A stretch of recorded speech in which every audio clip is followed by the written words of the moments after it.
പയ്യാവൂരിൽ യുവാവിനെ വീട്ടിൽ കയറി വെട്ടിക്കൊലപ്പെടുത്തി. ഫെലിക്സ് ആണ് വാർത്തയുടെ വിശദാംശങ്ങൾ നൽകാൻ ചേരുന്നത്. ഫെലിക്സ്, എന്താണ് സംഭവിച്ചത് എന്നാണ് മനസ്സിലാക്കുന്നത്? പ്രതീക്ഷ, ഇന്ന് ഉച്ചയ്ക്ക് 12 മണിയോടുകൂടിയാണ് ഈ സംഭവം ഉണ്ടായത്. ഈ കാഞ്ഞിരക്കൊല്ലിയിലെ വീട്ടിന് സമീപം ഒരു ആലയുണ്ടായിരുന്നു. ആലയിൽ ജോലി ഇരിക്കുന്ന സമയത്താണ് ബൈക്കിലെത്തിയ 2 അംഗ സംഘം ആലയിൽ ഉണ്ടായിരുന്ന കത്തി ഉപയോഗിച്ച് നിതീഷിനെ വെട്ടിയത്.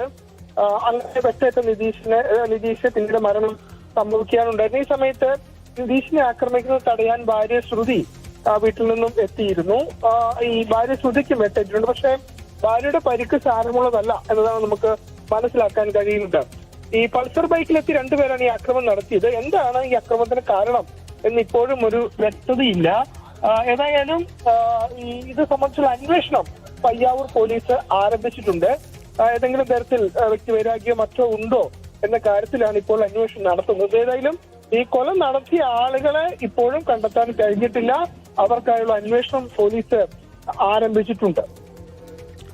ശരി, ഫെലിക്സ് ആണ് പ്രാഥമിക വിവരങ്ങൾ പങ്കുവച്ചത്. കണ്ണൂർ പയ്യാവൂരിലാണ് യുവാവിനെ വീട്ടിൽ കയറി വെട്ടിക്കൊലപ്പെടുത്തി. കാഞ്ഞിരക്കല്ല് സ്വദേശി നിതീഷാണ് കൊല്ലപ്പെട്ടത്. കൂടുതൽ ഡീറ്റെയിൽസ് നമുക്ക് ഉടൻ ലഭ്യമാക്കാൻ കഴിയുമെന്ന് പ്രതീക്ഷിക്കുന്നു.